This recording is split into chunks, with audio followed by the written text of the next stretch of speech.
कल जो पैराग्राफ अंत में हुआ था काफी लंबा था और हमने काफी कुछ समझ भी लिया था। थोड़ा सा उसका हिस्सा रह गया था, उसको भी पूरा करेंगे आज। पैराग्राफ पढ़ लेते हैं पहले पूरा, जिसमें कहा सुलोचना बाई ने कि मन की शक्ति चिर यौवना है, तन थकता शक्ति तन की क्षीण होती, विचार भी बदलते हैं किंतु चिर यौवना मन की शक्ति सदा चिरंजीव है, प्रगतिशील है। मन ही तो पुनर्जन्म का कारण है। ऋषि मुनियों ने इसे ही मोक्ष और बंधन का कारण बताया। बंधन कटते जब बनता प्रभु का, और मोक्ष तो फिर था ही। प्रभु कृपा से यह भाव ग्रहण करता कि मैं अक्ष हूं, यही मोक्ष था। साधारण सा अभाव उसे धरा पर खींचकर ले आता। मूल तो अभाव है, मन तो मालिक है। जैसा रूप देखता वस्तु या भाव का, कमी या वृद्धि का, उसी के दौरान अपना चक्र प्रारंभ करता। यह मन ही है कि दुर्गम से दुर्गम कार्य भी करते नहीं अघाता, और साधारण से कार्य में भी कष्ट अनुभव करता है। मन की शक्ति के सम्मुख कार्य शक्ति उतनी तीव्र नहीं जितनी कि मन की शक्ति है। कार्य करता हुआ व्यक्ति सफलता चाहता है, किंतु सफलता कैसे प्राप्त हो यह भी रहस्य है। अनेक कारण विवेक और अवलोकन के अभाव में गौण ही रहते हैं। सफलता लक्ष्य है। लक्ष्य तक पहुंचने में सहायक है अज्ञात शक्ति। शक्ति का भी साथ न हुआ तो सफलता के कदम चूमना अति कष्ट का कारण बन जाता है। कारण में रण न था, किंतु कारण की ओर ध्यान न दिया तो कष्ट ही संकल्प विकल्प के रूप में मन बुद्धि के द्वंद्व का कारण बन गया। कारण शांत था, वह तो चाहता था विकास, प्रकाश। स्वयं अज्ञात बैठा, अज्ञात शक्ति से प्रेरणा का कार्य कर रहा था। अज्ञात शक्ति निराकार, इष्ट द्वारा प्रदत्त शक्ति साकार। इष्ट प्रत्यक्ष है, निराकार अलभ्य है। प्रत्यक्ष इष्ट, निराकार साकार शक्ति का बोध करवा मनुष्य को शुद्ध बुद्ध बनाता, अलख निरंजन की अनुभूति करा, स्व पर का भेद विभेद करता। और यही बात हुई थी कि जो आध्यात्मिक यात्रा है और मन के आधार पर जब उसको शुरू किया जाता है तो कहां कहां से गुजरता है मन, और फिर अंत में क्या स्थिति बनती है, क्या अवस्था बनती है, और लक्ष्य तक पहुंचने की क्या कहें, क्या रास्ते में बहुत तरह की परेशानियां हैं, बहुत तरह के कष्ट हैं, बहुत तरह के भ्रम हैं। इन सबका संक्षेप में वर्णन है इसमें, और यही सब हमने समझने का प्रयास किया था। तो मन तो हमेशा जवान बना रहता है। कल भी बात हुई थी, तन तो थक जाता है किंतु मन जो है वो फिर भी थकता नहीं है। उसकी शक्ति जो है बिल्कुल भी कम नहीं होती है, और उसी के कारण हमेशा आगे बढ़ता रहता है। इस जन्म में अगर नहीं कुछ हुआ तो शरीर तो थक गया, तो शरीर तो बदलना ही पड़ेगा। किंतु अगर विचार नहीं बदले और उसी में लगा रहा तो फिर से पुनर्जन्म का कारण बनता है। और इसी को ऋषि मुनियों ने कहा कि मन ही मोक्ष और बंधन का कारण है। किंतु जब मन प्रभु का बन जाता है तब बंधन कटने शुरू हो जाते हैं। और मोक्ष तो है ही पहले से। जब वो यह भाव ग्रहण करता है प्रभु से कि मैं ही तो अक्ष हूं, यानी मैं ही तो वो एक्सिस हूं, वो धुरी हूं जिस पर ये पूरा का पूरा आवागमन का चक्र चलता रहता है। तो जब यह पता लग जाए, यह भाव ग्रहण कर ले मन में, यह भाई मन यही है जिसको केंद्र बनाकर तरह तरह से चक्र चलते रहते हैं जन्म मरण के, और यह भाव जब ग्रहण कर लेता है प्रभु कृपा से, तब अपने आप ही मोक्ष की ओर आगे बढ़ जाता है। और नहीं तो गया इस दुनिया से थोड़ा सा अभाव लेकर गया किसी भी प्रकार का, तो अभाव ही उसे खींच कर ले आता है। तो आवागमन का जो मूल कारण है वो अभाव है। और मन तो हमेशा बदलता रहता है, जैसा रूप देखता है, स्थूल में सूक्ष्म में, स्थूल में वस्तुओं का, सूक्ष्म में भाव का, कि भाई यहाँ कमी है या वृद्धि है। तो जिस तरह का होता है उसी तरह कभी कमी रहती है अभाव, कभी वृद्धि, तो अपने आप में मालूम नहीं क्या समझने लगता है। तो इस तरह ये चक्र चलता रहता है, कभी पॉजिटिव है कभी निगेटिव है। इस तरह दुनिया मन की चलती रहती है। और दूसरी ओर देखा जाए तो मन ही है जो कितने भी कठिन से कठिन कार्य भी करता रहे, उसमें बहुत परेशानियां आती रहे, फिर भी वो थकता नहीं है, उससे बोर नहीं होता है। और जबकि दूसरी ओर यदि मन नहीं लगे तो साधारण से कार्य में भी बहुत कष्ट होता है मन को। तो ये मन के खेल है, मन के रूप है। जो मन की शक्ति से कोई कार्य करता है तो वो समझ पाता है कि उस मन की शक्ति के सम्मुख जो स्थूल की जो कार्य शक्ति है वो उतनी स्ट्रांग नहीं है, इतनी मजबूत नहीं है, उतनी तीव्र नहीं है जितनी कि मन की शक्ति है। यदि मन की शक्ति है तो व्यक्ति सफलता प्राप्त करने की ओर आगे बढ़ता भी है, किंतु वो सफलता उसको कैसे मिल रही है वो समझ नहीं पाता, या उसके लिए रहस्य बना रहता है। तो अनेक कारण होते हैं सफलता के, जिसमें एक महत्वपूर्ण कारण होता है विवेक और अवलोकन। यदि विवेक से काम ले, यदि वो अवलोकन करे कि मैं कैसे चल रहा हूँ, कैसे आगे बढ़ रहा हूँ, तब अवश्य ही वो सावधान होकर, जागरूक होकर आगे बढ़ेगा और सफलता की ओर, अपने लक्ष्य की ओर बढ़ता चला जाएगा।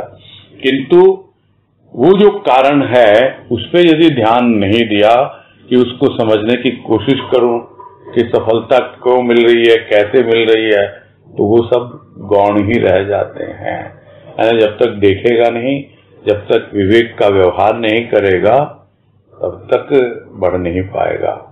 तो सफलता तो लक्ष्य है, वहां तक तो पहुंचना ही है, किंतु कौन उसमें सहायक होता है उसकी ओर ध्यान देना है।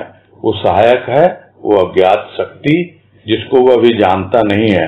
थोड़ा बहुत यदि अवगत है तो मन की शक्ति से है, और थोड़ा बहुत अवगत है तो कार्य शक्ति यानी तन की शक्ति से है। किंतु उस अज्ञात शक्ति का जब साथ होता है तभी मालूम पड़ता है, और यदि उसका साथ नहीं हुआ तो सफलता यदि आती भी है तो फिर उसको मेंटेन करना, उसको बरकरार रखना बहुत कठिन हो जाता है। और सफलता उसके कदम चूमे और ऐसा हो भी जाए तो भी बहुत कष्ट का ही कारण बनता है कि एक बार तो जैसे तैसे करके पहुंच गया आदमी एक लेवल पर, उसका एक स्टैंडर्ड बन गया, एक धरातल बन गया, एक स्थिति बन गई, स्थूल में भी या सूक्ष्म में भी। किंतु उसको मेंटेन करके रखना, उसको बना के रखना, उसमें बहुत ज्यादा अज्ञात शक्ति का साथ चाहिए। तो कारण देखता नहीं है। तो आगे यही है आज कि कारण में रण न था, किंतु कारण की ओर ध्यान नहीं दिया। रण नहीं था कारण में किसी प्रकार का कि कारण खोजेगा तो फिर विचारों का द्वंद्व शुरू हो जाएगा, किंतु उस ओर ध्यान ही नहीं देता है। तो फिर क्या है, वो कष्ट की ओर ध्यान देता है कि मुझे क्या क्या तकलीफ हुई, और कष्ट की ओर ध्यान देता है तो फिर संकल्प विकल्प के रूप में आने लगते हैं बहुत कुछ। मन में संकल्प विकल्प आते हैं और बुद्धि में भ्रम आ जाता है, और मन और बुद्धि दोनों का द्वंद्व शुरू हो जाता है। किंतु जो कारण है, जिसके कारण मन की शक्ति मिल रही है, तन की शक्ति मिल रही है, और बुद्धि और मन को जो संयमित करने वाला है, कंट्रोल करने वाला है, वो कारण। तो यहाँ कारण से क्या तात्पर्य है? कारण से यह तात्पर्य है वो जो अज्ञात है, जिसके बारे में सोचता नहीं प्राणी, तो वो बैठा हुआ है स्वयं अज्ञात शक्ति से प्रेरणा से कार्य कर रहा है और वो शांत है एकदम। क्या चाहता था कि विकास हो इसके भीतर। किसका विकास हो? प्रकाश का विकास हो। अभी ये अंधेरे में हाथ पैर मार रहा है, समझ नहीं पा रहा, देख नहीं पा रहा, किंतु जब कारण की ओर ध्यान देगा, यानी उस अज्ञात की ओर उसकी खोज करेगा, उसका रहस्य जानने का प्रयास करेगा, तब मालूम पड़ेगा कि कारण तो शांत है, किंतु चाहता तो है कि इसके भीतर विकास हो, इसके भीतर प्रकाश का विकास हो। तो वो शांत रहता है, वो तो सिर्फ यही चाहता है। तो स्वयं तो वो अज्ञात बना बैठा रहता है चुपचाप, किंतु अपनी शक्ति देता रहता है। और वो शक्ति प्रेरणा के रूप में आती है। वो प्रेरणा आती है और उसको मनोबल मिलता है, और इस तरह है वो आगे बढ़ता चला जाता है। तो जो अज्ञात शक्ति है वो अज्ञात से ही मिलती है, उसका कोई स्थूल रूप नहीं होता, उसका कोई आकार नहीं, उसका कोई नाम नहीं, रूप नहीं, इसीलिए उसको निराकार कहा जाता है। और जो कुछ भी हम सामने रखते हैं नाम रूप में, साकार रूप में, उसको हम यदि इष्ट का नाम दें तो उस इष्ट के द्वारा जो भी शक्ति हमें मिलती है वो हमको पता लगता है कि देने वाला कौन है। देने वाला हमारा सदगुरु है, बाबा है, किंतु उसके पीछे क्या है? उसके पीछे तो वो अज्ञात शक्ति है जिसके आधार पर वो हमको उससे जोड़ता है। और इस कारण की ओर जब तक ध्यान नहीं देगा तब तक भीतर का विकास नहीं होता, भीतर में प्रकाश नहीं आता। तो इष्ट तो सामने है, प्रत्यक्ष है, साकार रूप में है, किंतु वो जो निराकार है, जो अज्ञात शक्ति है, जिसके बारे में हम जानना तो चाहते हैं, परिचय हमारा थोड़ा बहुत होता है, ज्यादा नहीं होता, और हम यदि उसको पकड़ना चाहें तो वो पकड़ में नहीं आएगा। हम अनुभव कर सकते हैं किंतु उसको पकड़ नहीं सकते हैं। तो निराकार जो है वो अलभ्य है, यानी वहां तक पहुंचना बहुत कठिन है। यहां निराकार से तात्पर्य उस अज्ञात शक्ति से है। तो अज्ञात तो हमेशा अज्ञात बना ही रहेगा। जो कुछ भी हम शक्ति के द्वारा, अपनी मानसिक बल के द्वारा उसको अनुभव कर भी लेते हैं और हमारे लिए वो लभ्य हो भी जाता है, यानी हम उसको प्राप्त कर भी लेते हैं, उसका लाभ उठा भी लेते हैं, तब तो वो फिर निराकार नहीं रहा, वो तो हमारे लिए साकार हो गया। वो अज्ञात नहीं रहा, हमारे लिए वो ज्ञात हो गया। तो इस प्रकार जितना जितना ज्ञात होता जाता है उतना हम अज्ञात के और निकट पहुंचते जाते हैं। तो प्रत्यक्ष तो है हमारा इष्ट, और वो दोनों जो शक्ति है, साकार और निराकार, उन दोनों का रहस्य बतला देता है और उसका बोध भी करवा देता है। देखो ये है, ये साकार है, ये निराकार है, और साथ साथ बिल्कुल शुद्ध बुद्ध बनाता है। और जिसको अभी तक अलग समझ रहा है, अलभ्य समझ रहा है, अलग यानी जिसको देखा नहीं जा सकता, जिसको पाया नहीं जा सकता, पाया नहीं जा सकता, पहुंचा जा सकता है, देखा नहीं जा सकता किंतु अनुभव किया जा सकता है। तो उसकी अनुभूति करवा देता है और अंत में क्या है भेद कर बता देता है कि स्वयं तो एक ही है, कोई भी पर नहीं है। जिसको तू पर समझता है यानी दूसरा समझता है, उसके भीतर भी वही स्वयं है जो तेरे भीतर है। इस तरह सारे रहस्य बता देता, और यही अंतिम लक्ष्य है प्राणी का कि किस प्रकार वो अपने इष्ट की कृपा से साकार निराकार का अनुभव करते हुए शुद्ध बुद्ध अवस्था तक पहुंचे, जहां स्वयं की अनुभूति उसे हो जाए। आगे कह रहे हैं, इष्ट है वहां अनिष्ट कैसा? वहां तो अभिष्ट है, प्रत्येक अभिप्सा की पूर्ति होती और तृप्ति पाता। न शक्ति की ओर ध्यान दिया, न कारण की ओर, न इष्ट का आधार लिया, तो ऐसी अवस्था में सफलता दूर ही खड़ी रह जाती है। कार्य करते वक्त कल्पना में सफलता झिलमिलाती नजर आती, किंतु इसी बीच जीवन की अवधि खत्म हो जाती। ये बार बार इसलिए बताया जा रहा है कि इष्ट होने के बावजूद भी कैसे लोग लड़खड़ा जाते हैं, कंफ्यूज हो जाते हैं, भ्रमित हो जाते हैं और ध्यान नहीं देते कि मेरे भीतर कितनी शक्ति है और वो शक्ति आ कहां से रही है। वो तो सिर्फ अनिष्ट की ओर देखने लगते हैं कि मेरे जीवन में ये अनिष्ट हो गया, ये गलत हो गया, ये ऐसा वो वैसा, यानी निगेटिव सोचते रहेंगे। अरे भाई, जहां तुम्हारे सामने इष्ट है वहां अनिष्ट की बात ही क्यों सोच रहे हो? तुमको तो सोचना है अपने अभिष्ट के बारे में, यानी जो तुम्हें उपलब्ध करना है, जो तुम्हें प्राप्त करना है, जहां तुम्हें पहुंचना है, जिसकी तुम्हें अभिलाषा है वहां तक पहुंचना है। और प्रत्येक अभिप्सा यानी अभिलाषा की पूर्ति होती है जब इष्ट हमारे साथ है और उसकी शक्ति हमारे साथ है, तो सब पूरे होते हैं और हमें तृप्ति भी मिलती है, शांति भी मिलती है। किंतु हम शक्ति की ओर ध्यान न दें, कारण की ओर ध्यान न दें, इष्ट का आधार न लें, तो ऐसी अवस्था में स्वाभाविक है हमारा ध्यान कहाँ होगा? अनिष्ट की ओर होगा। हम बार बार यही करेंगे कि भाई सफलता नहीं मिल रही है, क्यों नहीं मिल रही है, कुछ समझ में भी नहीं आ रहा है और परेशान होते रहते हैं। तो अगर यह सब नहीं है तो सफलता दिखती तो है किंतु पकड़ में नहीं आती है, हम वहां पहुंच नहीं पाते हैं। हम थोड़ा सा चलते नहीं है कि तो लगता है कि बस हम सफल होने ही वाले थे, फिर वो आगे खिसक गई, तो एक दूरी बनी रहती है हम में और सफलता के बीच में। तो कार्य करते वक्त तो कल्पना में तो दिखती है, झिलमिलाती है सफलता, किंतु पहुंच नहीं पाते और अंत में क्या होता है? समय पूरा हो गया, जीवन की अवधि खत्म, अब तो जाना होगा। आए रे बुलावा हरि का, छोड़ के सब कुछ जाना पड़ेगा।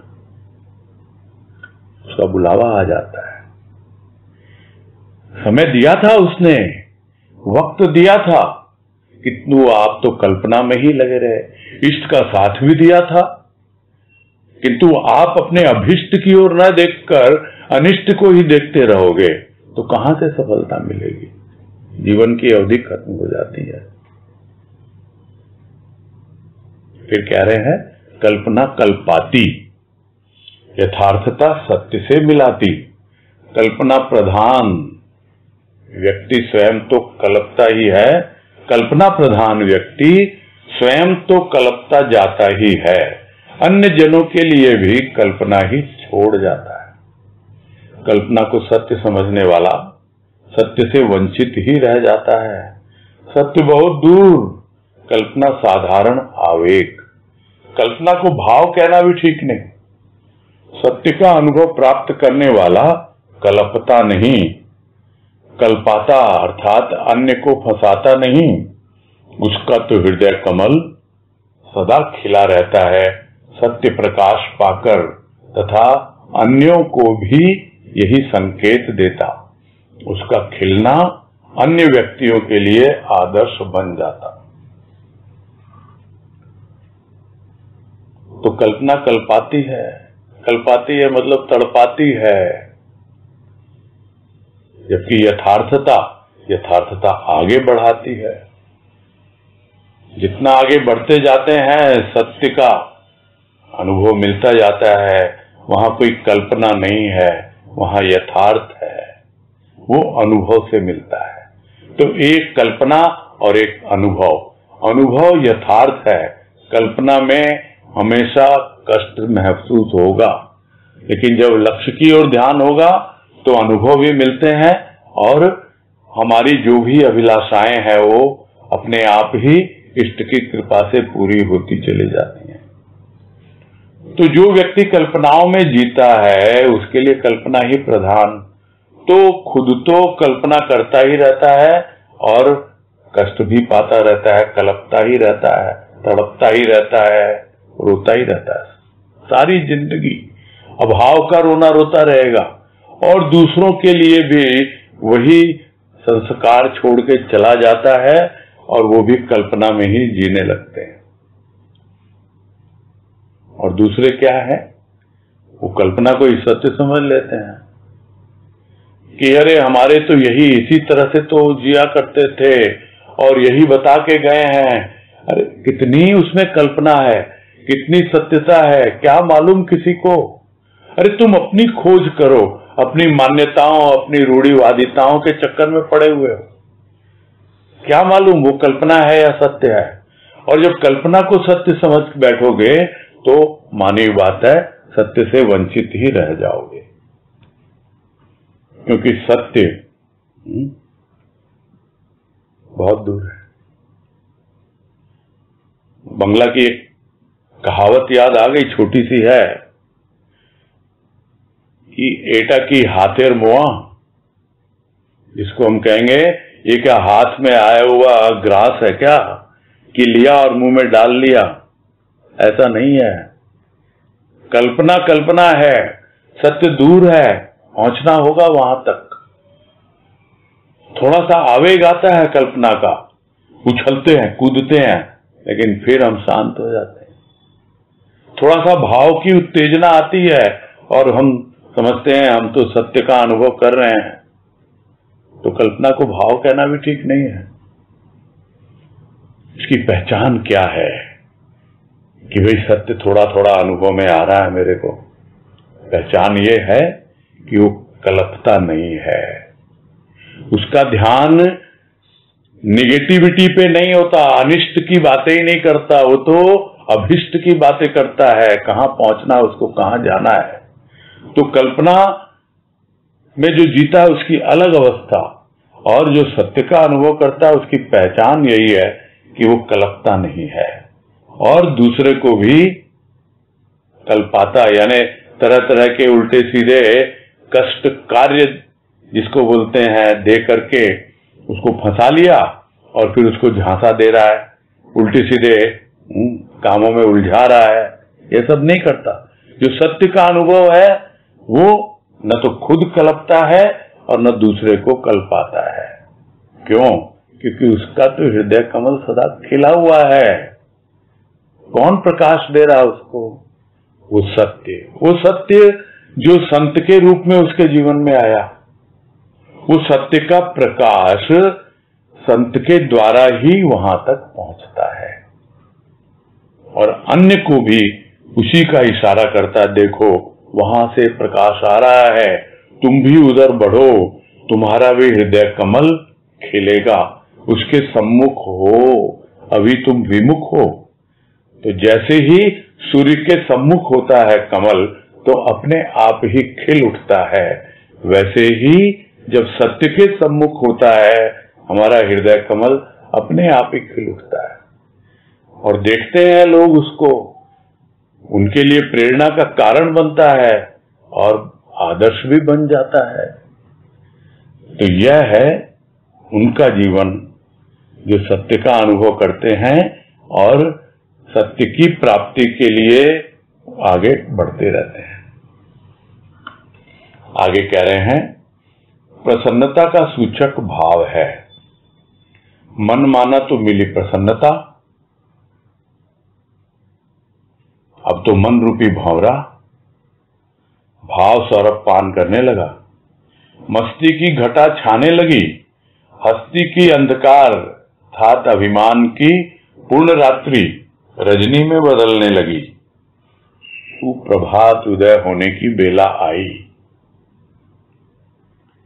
सजनी अर्थात प्रभु को अपना मानने कहने का अवसर आया। अब तक मन अकेला था, प्रिय का वियोग था तो सफलता भी दूर खड़ी थी। प्रिय मिला, दो हस्त चार हुए, जब मन चतुर्भुज में तल्लीन हुआ। चतुर्भुज की शक्ति चारों दिशाओं में पथ प्रशस्त किए खड़ी थी। जिधर जाता अपना ही घर, अपना ही प्रिय, प्रिय की सत्ता नजर आती। संसार रसमय प्रतीत होने लगा। एक के अभाव में यह संसार माया का जाल, धोखे की टट्टी, असार संसार था, क्योंकि अपना अनुभव न था, किसी अन्य की कल्पना थी। चतुर्भुज की कृपा से अनुभव प्राप्त हुआ, अपना कहने लगा। अब तक बुरा भला कहता था, घृणा करता था, दूर जाने की चेष्टा करता था, फिर भी जा नहीं पाता था, क्योंकि प्रकृतिगत सूक्ष्म संस्कार साथ थे। अपना है। जब यह अनुभव प्राप्त हुआ तो प्यार करने लगा, पत्ते पत्ते से, प्राणी मात्र से। और यही कह रहे हैं इसमें कि प्रसन्नता कब मिलती है, क्या सूचना लेके आती है प्रसन्नता, क्या पता लगता है प्रसन्नता से। यह लगता है कि अब कल्पना नहीं है, मुझे सत्य का अनुभव मिल रहा है और ये एक भाव बनने लगता है। प्रसन्नता सूचक भाव है, यानी एक ऐसा भाव जो हमको प्रसन्नता दे और हमें पता लगे कि हाँ भाई प्रसन्नता क्या होती है, क्योंकि मन ने अब मान लिया, समझ में आ गया मन को। तो जो मान लिया तो मिल गई प्रसन्नता कि हाँ भाई यही है सत्य की अनुभूति। अब क्या करेगा मन? मन तो भौरा है।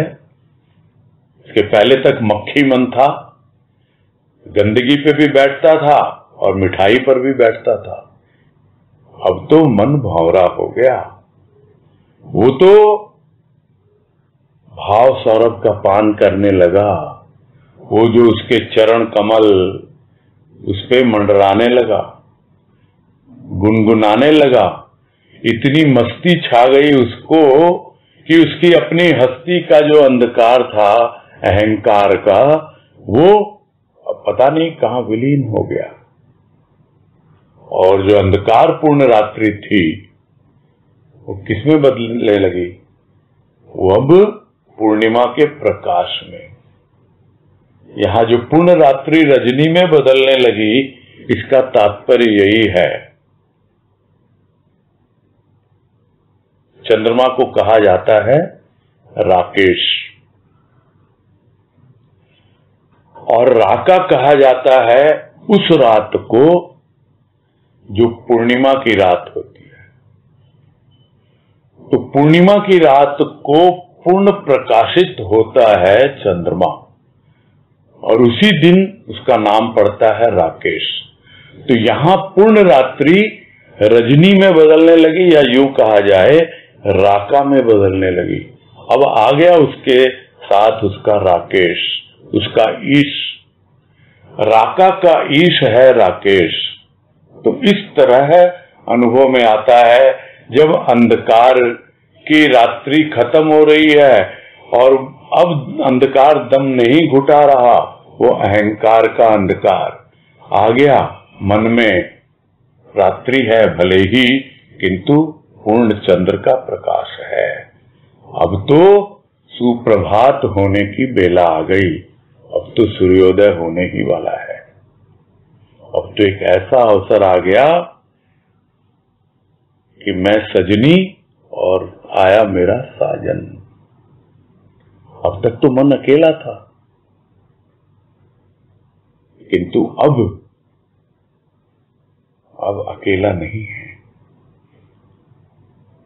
प्रिय का वियोग था पहले, तो ऐसा लगता था क्या कभी पहुंच पाऊंगा मैं उस तक, किंतु अब तो सफलता दिखाई दे रही है।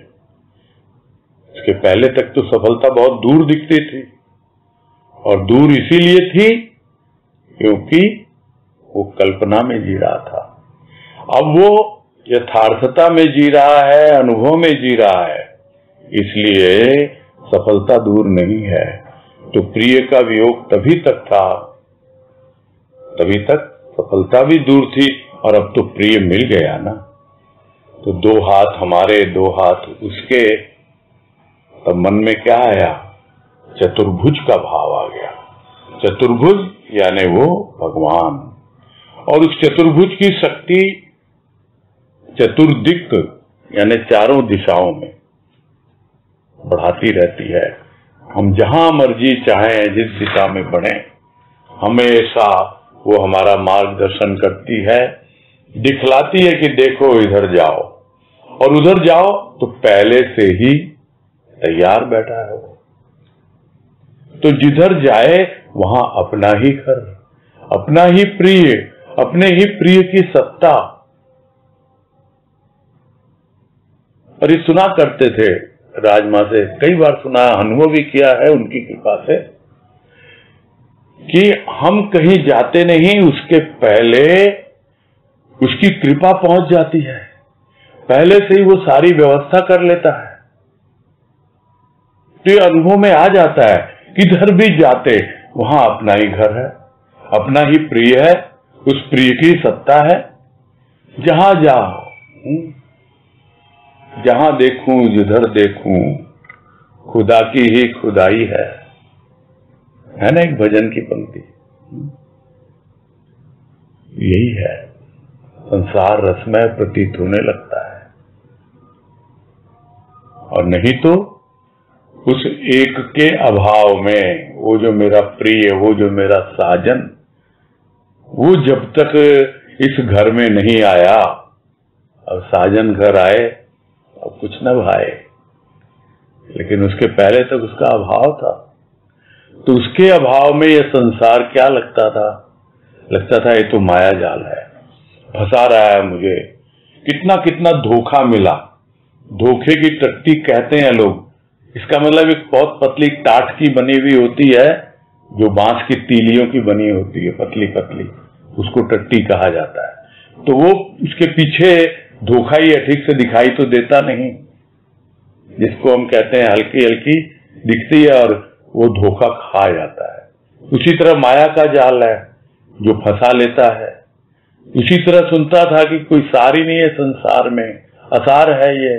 तो ये सब बातें सुनता आया था और मान भी रहा था, उसी कल्पना में जी भी रहा था, क्योंकि एक नहीं आया था जीवन में, उस एक का अभाव था, कोई अनुभव ही नहीं था अपना, और दूसरे की ही कल्पना थी। किंतु उस भगवान की कृपा से वो इष्ट बनकर आया हमारे जीवन में, सद्गुरु भगवान।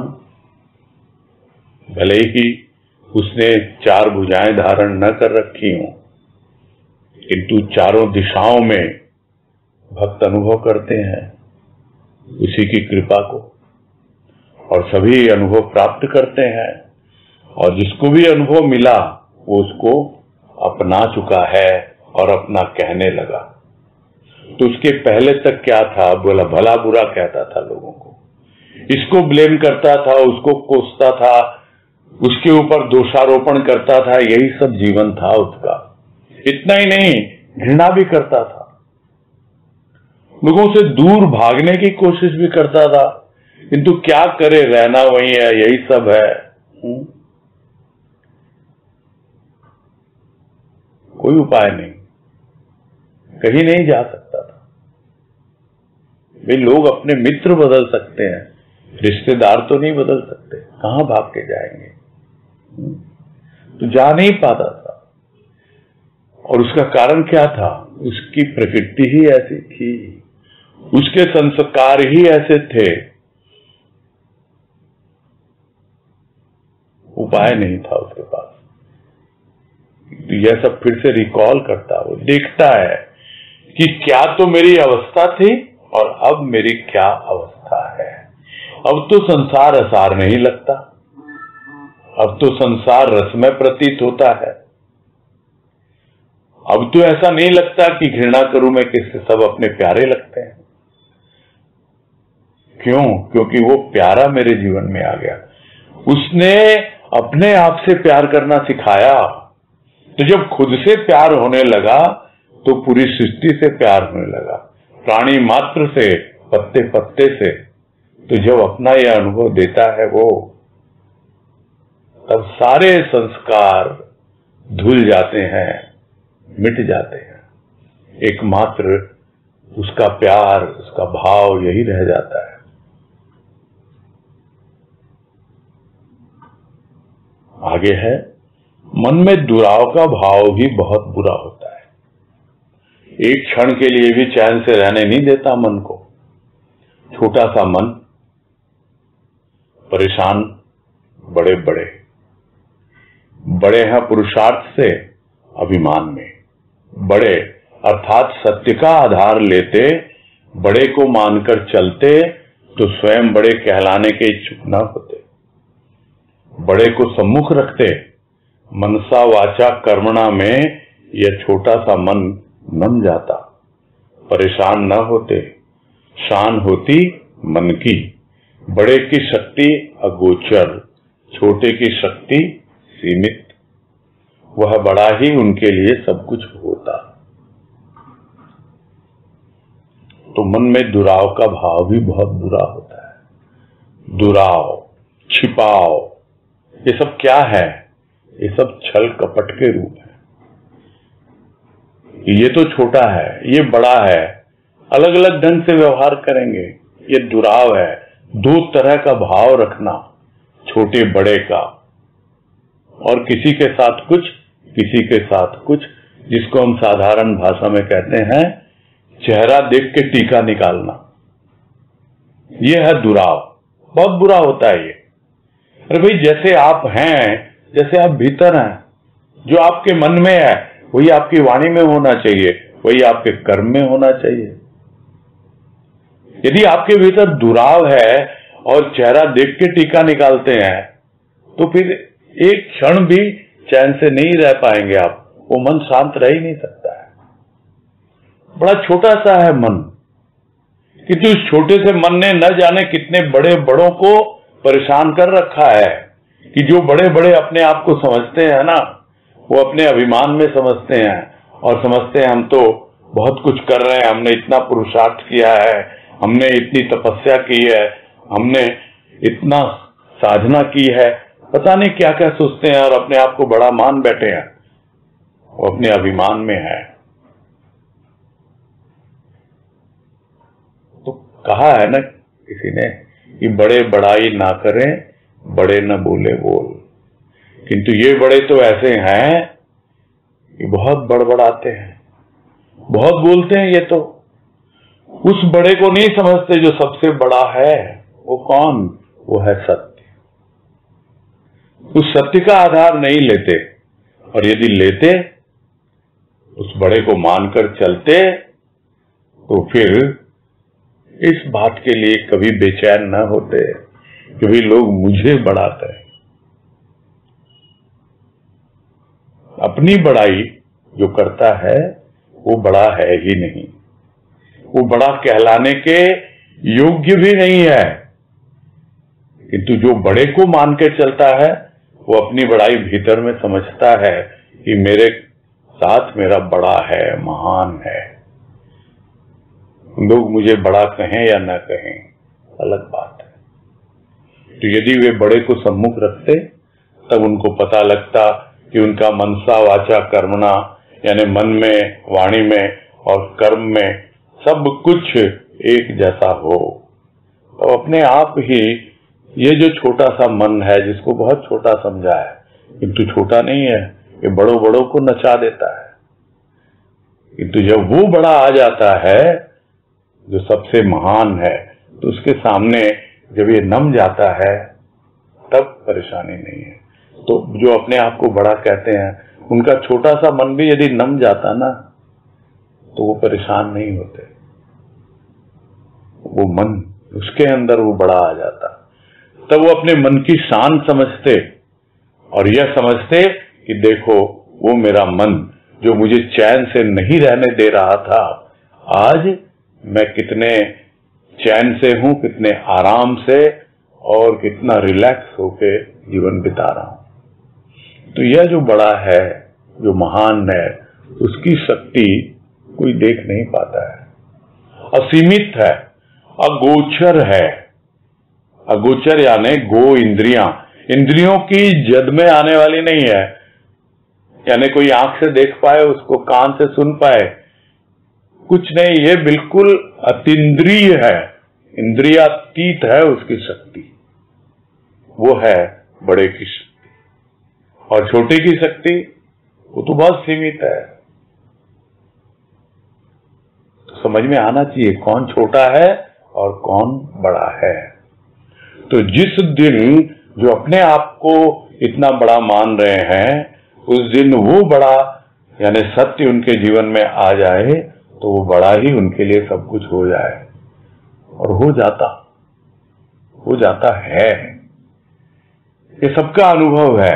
अब यह अलग बात है कि नहीं, हम तो अपने आप को बड़ा नहीं मानते, किंतु ये छोटा सा मन यही हमारे लिए बहुत बड़ा हो गया। तो ये खेल है मन के, और इसी के ऊपर चल रहा है पूरा ये चैप्टर।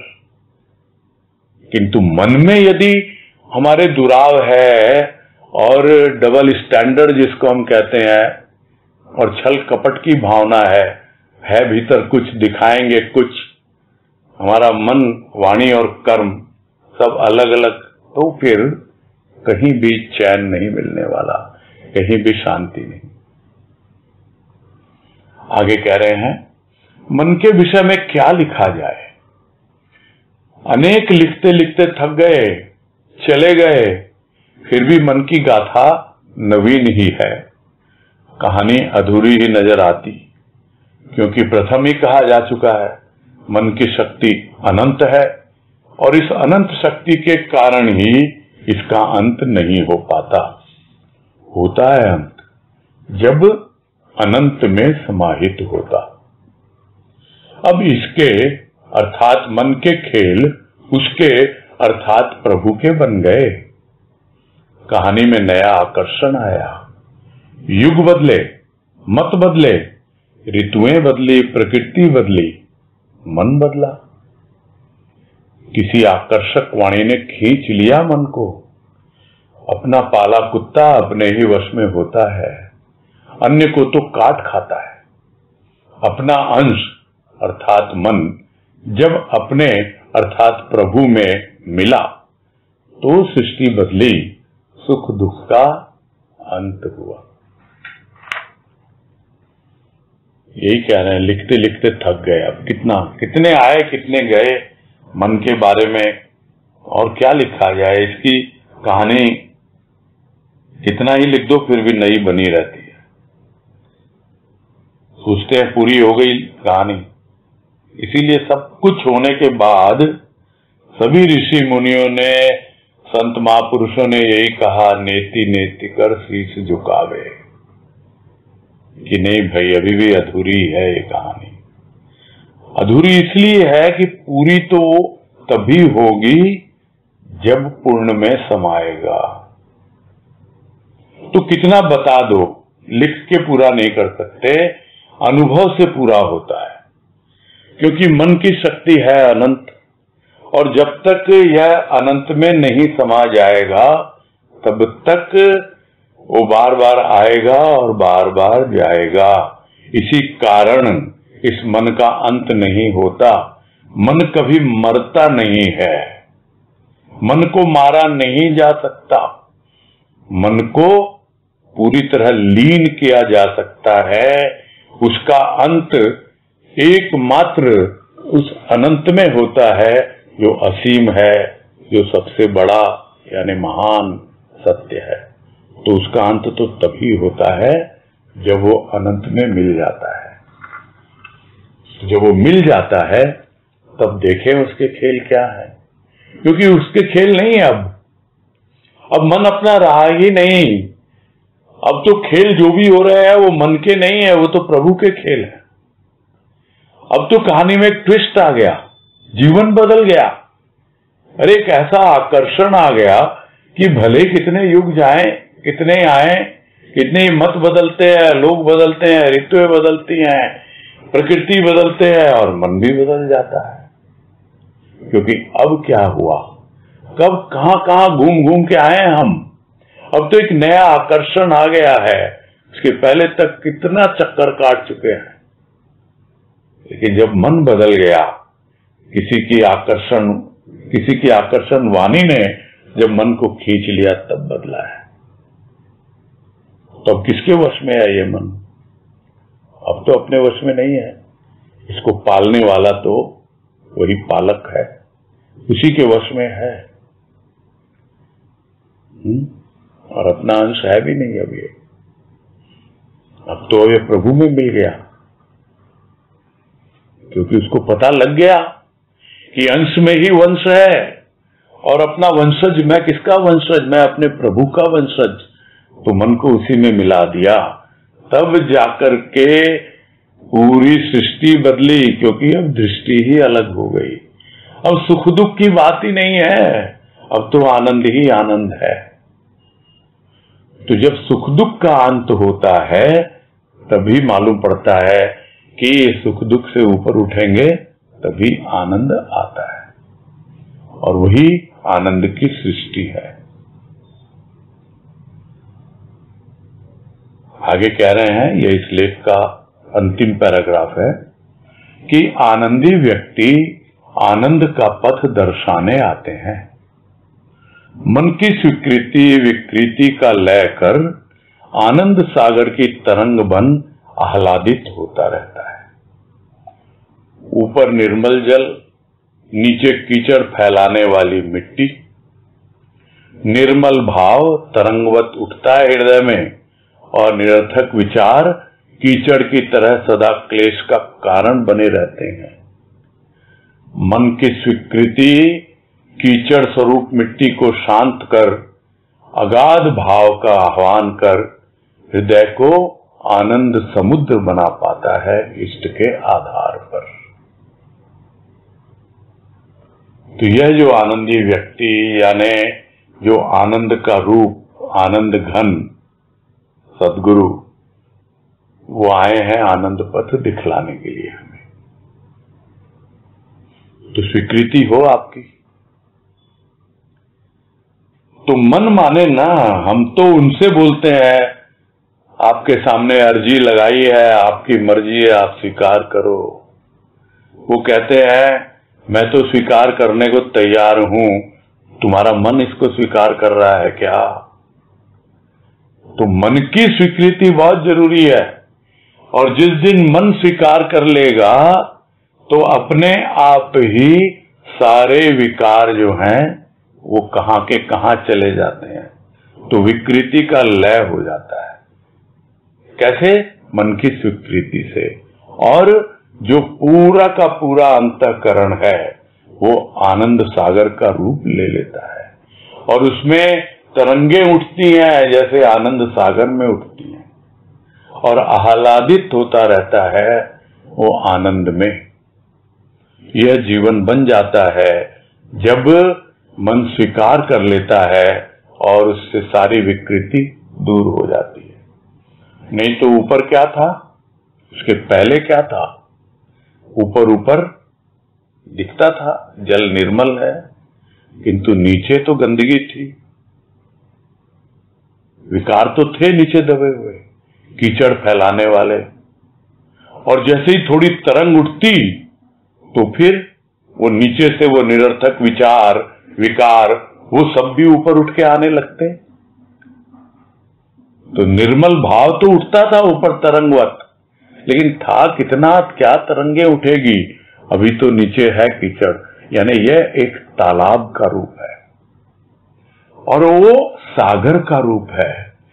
तो सागर जब बन जाता है तो उसमें अलग तरंगे उठती हैं, किंतु भाव तो आ रहा है, ऊपर निर्मल जल भी है, किंतु नीचे कीचड़ फैलाने वाली मिट्टी है अभी भी।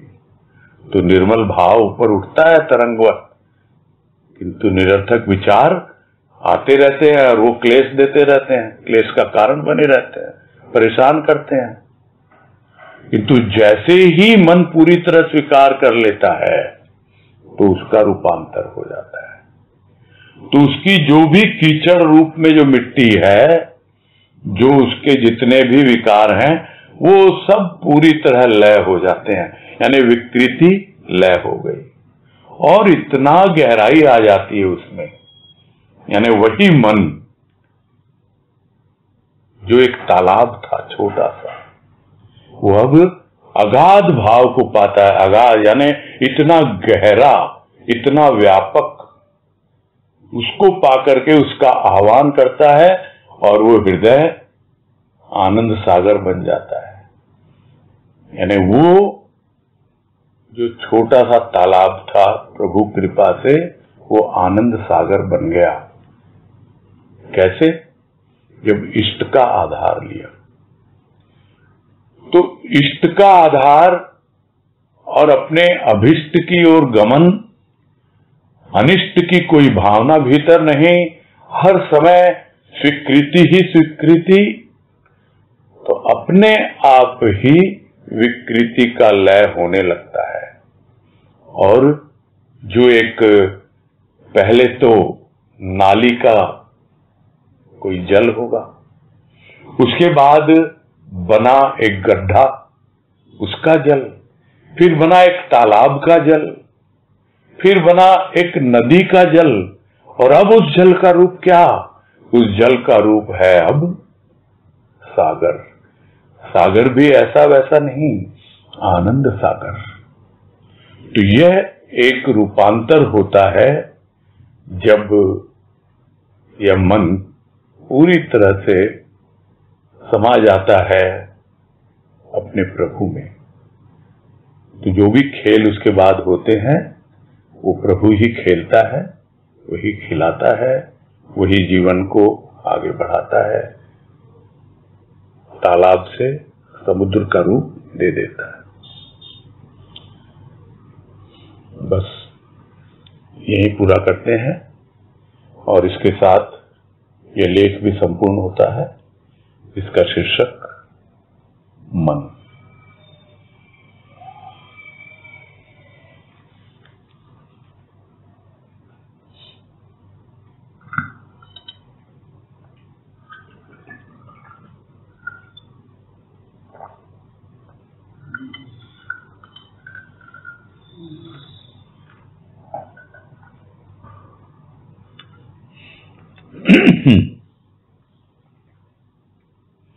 कल इनका रह गया था, पहले इनको देंगे, भारती गुप्ता का।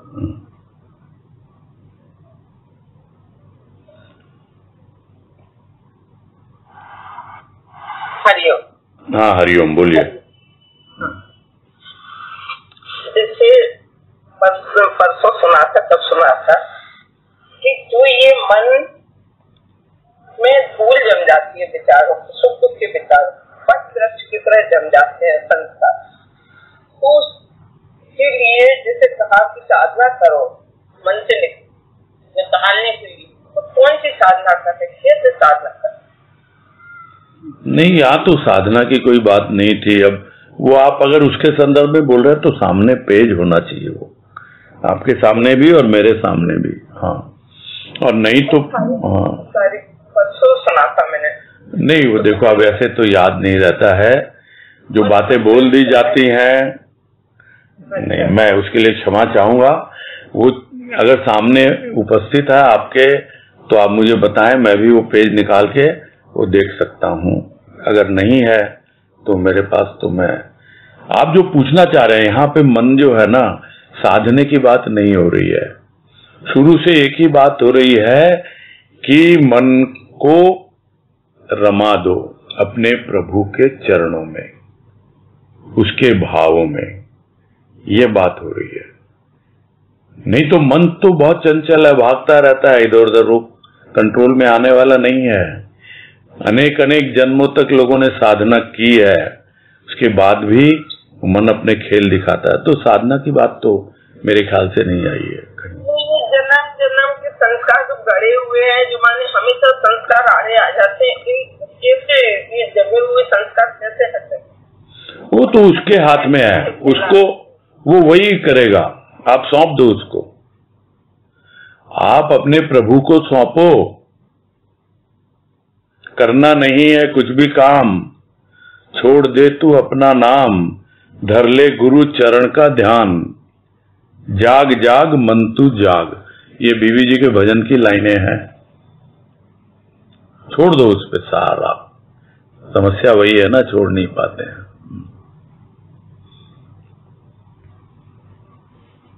तो सोचते हैं छोड़ दे, कैसे छोड़े, तो समझ में नहीं आती, छोड़ना भी तो नहीं आता ना, कैसे छोड़े, क्या करें? इसके लिए जहां कहीं लगे,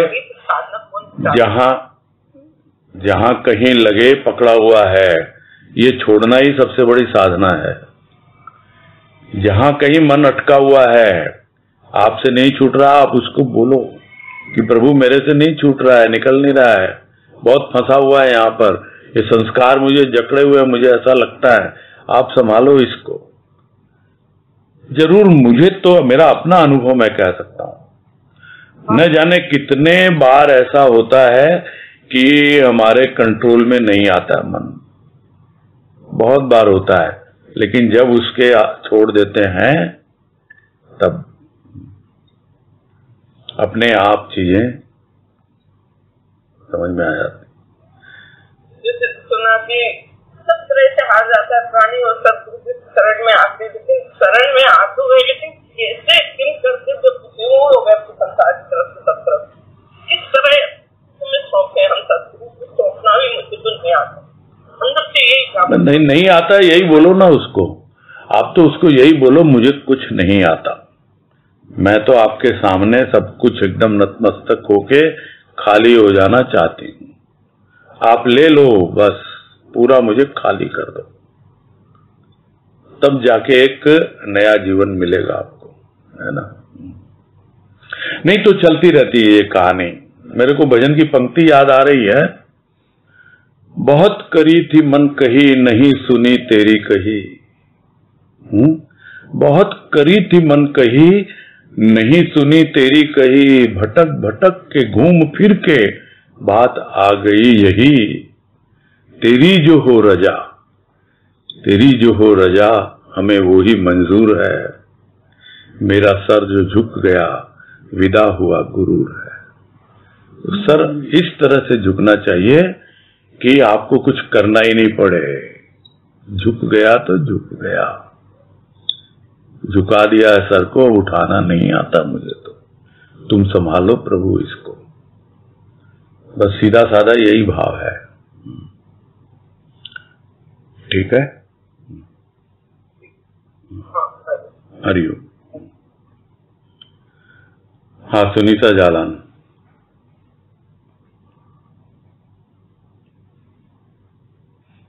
हरिओम भैया। हाँ हरिओम। हाँ नमस्कार, बोलिए।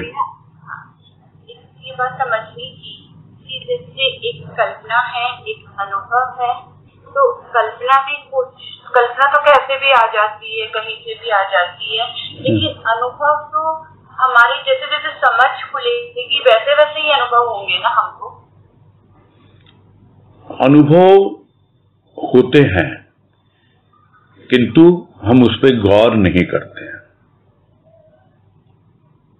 जिसको अक्सर कहा जाता है, हमको वो समझ नहीं है इसीलिए वो नहीं कर पाते हैं उसको। हाँ समझ नहीं है, या हम उसको राइट डायरेक्शन में नहीं ले पाते हैं।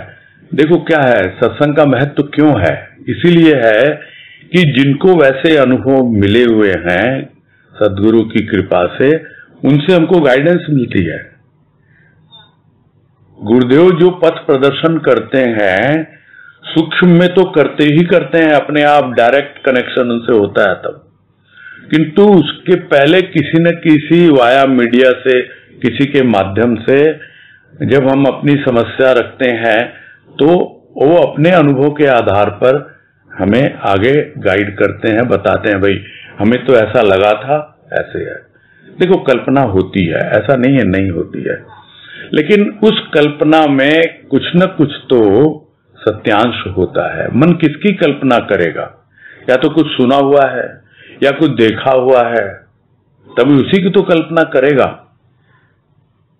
और जब कल्पना करेगा उसकी, तो फिर धीरे धीरे समझ में आने लगता है कि वास्तव में यह कल्पना है या कि उसमें कुछ सत्य का अंश भी है। तो सत्य का अंश होगा तो हम सत्य को अनुभव करने लगेंगे, और वही अनुभव है और कुछ नहीं है। छोटा सा सत्य का अंश होगा उसमें, तो हमको तो वही तो सार है ना उसका, कल्पना का, वही तो हमको अनुभव की ओर बढ़ाएगा। यदि हमारी कल्पना ही नहीं होगी तो वो चीज सामने आ भी जाए तो भी हम कुछ समझ ही नहीं पाएंगे। तो इसलिए कल्पना को एकदम से नकारना उचित नहीं है, लेकिन हाँ, थोड़ी सी कल्पना हो, लेकिन हमारा ध्यान किस पे हो? उस सत्य पर हो। सत्य का अंश तो होता ही है उसमें, कहीं ना कहीं जो बातें होती रहती हैं कि मिथ्या में भी सत्य का अंश होता ही है। वैसे ही सत्य तो हर जगह है। कल्पना है, हमने कल्पना की कि ऐसे होते हैं राम जी, धनुष बाण होते हैं और इस तरह होता है, तो अब उसी में जीते हैं वो। राम जी के भगत उसी में जीते हैं, और वो तभी मानेंगे। तुलसीदास जी का सुना होगा आपने संदर्भ, कि वो गए वहां पे बांके बिहारी के वहां, देखा उन्होंने, तो बोला सब बोल रहे हैं लेकिन मैं तो तब मानूं तब जब तुम्हारे हाथ में धनुष बाण और वो रूप दिखा दिया उनको उन्होंने। तो वो हम कल्पना से इतना बंध जाते हैं। हम सत्य को अगर अनुभव करेंगे तो हम राम को और कृष्ण को एक ही अनुभव करेंगे। किंतु यह साकार भक्ति होती है जहां पर आकार बार बार आ जाता है, और इसमें जितनी बातें हो रही है वो ज्यादातर निराकार भक्ति की हो रही है, क्योंकि मन का कोई आकार नहीं होता है। मन सूक्ष्म होता है। ठीक है, क्लियर हो गई सब बातें? हाँ भैया। और जैसे आपने समझाया कि हमने तो मतलब सबने अनुभव जैसे कर करके बताया है कि कुछ भी डायरेक्ट इनडायरेक्ट पहले उसकी शक्ति वहाँ पे पहुँच जाती है। जी। हम दिखते हैं वे जी पहले से तैयारी थी यहाँ पे, तो उसमें भी भैया ऐसे थोड़ा सा एक अनुभव आपका शेयर कीजिए ना। क्या अनुभव शेयर करें? मैं तो बोलता ही रहता हूँ, बीच बीच में बहुत कुछ बोलता रहता हूँ। अलग से बोलने की कोई जरूरत ही नहीं है। शक्ति हम अनुभव करते ही है ना। हाँ, करते हैं, हमेशा करते हैं। हम क्या कर सकते हैं? हम कुछ नहीं करते हैं, सब तो वही कार्य कर रहा है। ये बातें तो हमेशा ही होती रहती है। ठीक है। हाँ भाई, तनुश्री शर्मा, आपका नंबर तो रोज लगता है, इसलिए आज क्षमा चाहेंगे आपसे, है ना। कल बात करना, पूरा करते हैं अब। हरिओम भैया। हाँ, हरिओम। हरिओम सभी को, सबको हरिओम। हरिओम सबको हरिओम। हरिओम।